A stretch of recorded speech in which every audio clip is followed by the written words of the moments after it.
Mientras se realizan los preparativos del funeral del Papa Francisco, seguimos recordando el legado del fallecido pontífice. Por ejemplo, en Cuba, donde no solo tuvo una gran influencia en el plano religioso, sino también en el político. Para discutir sobre ello, saludamos a nuestro corresponsal en La Habana, Luis Muñoz. Saludo para ti, Luis. ¿De qué manera contribuyó el Papa Francisco al restablecimiento de las relaciones entre Cuba y Estados Unidos?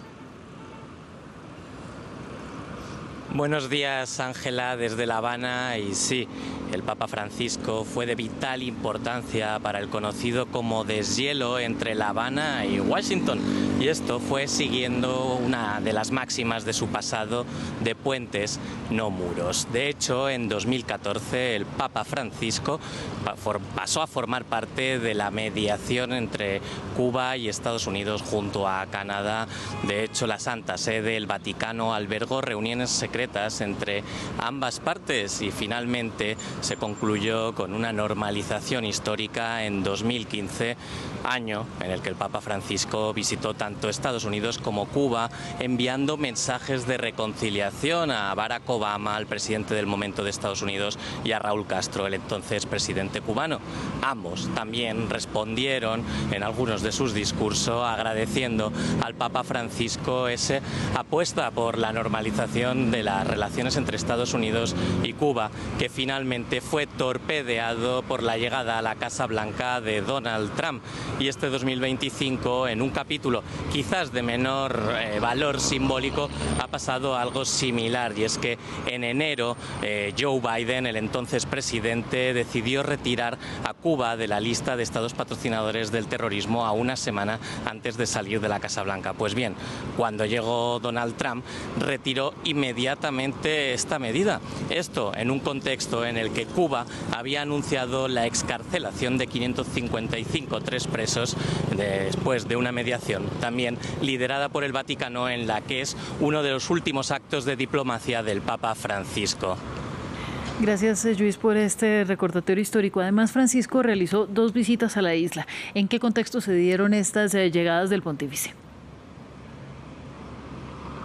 Sí, el Papa Francisco fue el tercer papa en visitar Cuba, y una de sus, la hemos nombrado antes, en 2015, fue una visita histórica que le llevó a Santiago, a Holguín y a La Habana, donde ofreció incluso una misa en la histórica Plaza de la Revolución, donde Fidel Castro acostumbraba a dar sus mítines políticos. De hecho, en ese 2015, cuando el Papa Francisco vino a La Habana, se reunió con Fidel Castro en una reunión histórica que duró media hora y que para muchos fue simbólica, y es que después de décadas de tensión entre la Iglesia Católica y la Revolución, pues en 1959, tras el triunfo, se decretó que era un Estado ateo, y no fue hasta 1990, hasta bien entrado la década de los 90, cuando el Estado pasó a ser laico. Por lo que esta reunión entre Fidel Castro y el Papa Francisco fue vista como un símbolo, un cierre de esas tensiones para una nueva etapa de una mayor cercanía. Incluso el presidente, cuando en sus tiempos de presidente, Raúl Castro dijo una frase simbólica que voy a citar ahora mismo, y es: yo leo todos los discursos del Papa, y si el Papa sigue hablando así, algún día volveré a rezar y regresaré a la Iglesia Católica. No lo digo en broma. Una sintonía especial entre Raúl Castro y el Papa Francisco, que también esta semana hemos podido comprobar. Pues bien, Raúl Castro, que está alejado de la vida pública con puntuales apariciones, envió una carta de pésame tras la muerte del Papa Francisco, que cerraba con esta frase: tal como me manifestó en una ocasión, también lo llevaré para siempre en el corazón.